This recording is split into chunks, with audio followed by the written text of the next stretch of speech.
walk another lap and then come round for another halt. And this time, because he's a bit more advanced, you might talk to him about how to do a couple of seconds halt in a round shape, but in the same place, sort of thinking about it being the end of a session, thinking about unwinding and relaxing.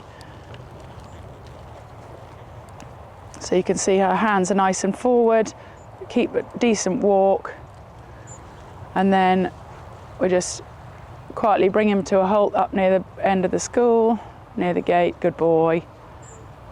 You allow him to do one more step forward. Good.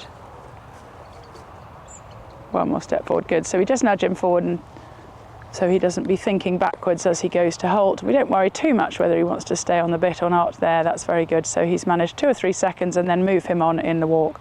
I think I'd go to repeat that once, with the idea that he steps forward into the halt and stays forward rather than rocks his balance back or thinks about stepping back. So everything with the retraining journey is very, very flexible. You know, you think, what can he manage? What is he finding harder to understand? What are his muscles finding easy to perform? And what might he find harder to perform? So it's a really good walk. She's just going to turn, and we're going to do a little halt. Don't worry too much about how straight he is for the moment. Good boy.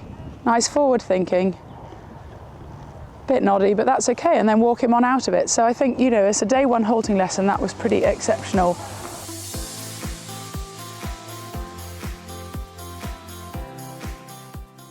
Okay, so here in the walk, Justine's got him in a really nice long open frame, but he's beautifully round. You know, he's clearly not day one off the track. He's got a clue about the contact, although likes to, you know, chew on the bit a tiny bit.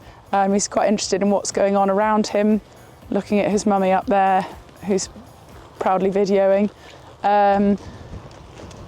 So thinking of a nice long open frame, her hands are very forward and still, and interestingly, some thoroughbreds are very, very forward thinking, and some of them just take time to get used to working in a rounder frame. He was a little bit slow off her leg there to go from the walk to the trot.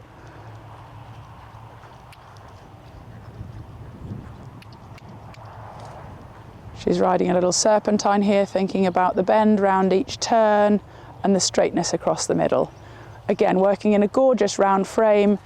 I suppose if we're critical, he could do with lifting his ears a touch, his poll being a little bit higher, making sure his nose doesn't tuck behind the vertical. But in overall terms, this is a pretty impressive way of going for a horse that's only been pre-trained for 4 weeks. Okay, so the walk to trot transition there was good response. Again, thinking of a nice long neck, a pokey nose, a little bit of an inside bend.